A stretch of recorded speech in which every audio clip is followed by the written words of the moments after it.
আমার বাপ যেদিন মারা যায়, বাপের মৃতদেহ সামনে থুয়ে শোকলিক আমি কষ্ণ। আমার বাপ যার কাছ থেকে টাকা ধার লিছে বা যাই যাই টাকা পায়, শোকলি আমার কাছে জানাবেন, আমি শোকলি ঋণ শোধ করে দেবো। এই কথা শোনার সাথে সাথে আমার বোন হাত ঝাঁকি দিয়ে বলল, ভাই তুই শোধ করবো কেঙ্গা করে? তুই তো আজ 5 বছর ধরে চাকরি নাই, বেকার থাকে, এতগুলা টাকা তুই কেঙ্গা করে শোধ করবো?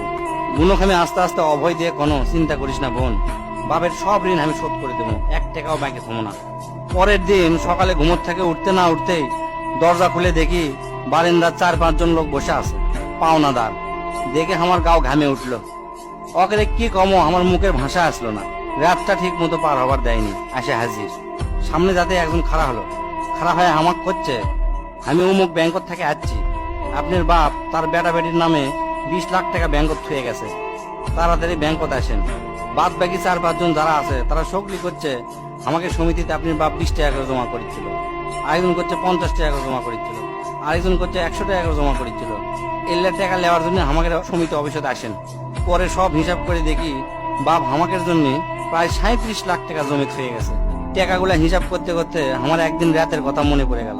ওই রাতে আমি আমার বাপক কষ্ণ, আপনি ক্যাঙ্কা বাপ, আমাকে ভবিষ্যতে আপনি কোন চিন্তা আছে? আপনি লাগাতে বাপ আমাকে দরকার নাই, কোনো টাকা পয়সায় দেন না আমাকে, আমরা চলমো ক্যাঙ্কা করে। বাপ তখন মুস্কি হাসে কষলো, আমি আমার সাধ্য মতোই চেষ্টা করেছি, সময় হলে সব বুঝবার পারবো। সেদিন ওই বাপের মুস্কি হাসে আমি বুঝবার পারিনি। সেই দিন রাত ঠিকই আছে, কিন্তু বাপটা আমার নাই। মাঝে মাঝে রাতের বেলা আকাশের দিকে তাকে কই, বাবা আজ পর্যন্ত তোমাকে বুঝতে পারলাম না, তোমার উপর খালি রাগই করে গেছি, কিন্তু তোমাকে জোরে ধরে কোনোদিন আই লাভ ইউ করতে পারলাম না। আজ বুঝিচ্ছি, কৃষক তুমি 1 শার্ট পরে 3 বছর পার করেছিলা, কৃষক তুমি 1 স্যান্ডেল 32 বার সেলাই করেছিলা, তোমার কাছে ক্ষমা চাওয়ার সময়টাও দিলা না। আমাকে তুমি মাফ করে দিও আব্বা, জীবনে তোমার সাথে অনেক বেয়াদবি করছি।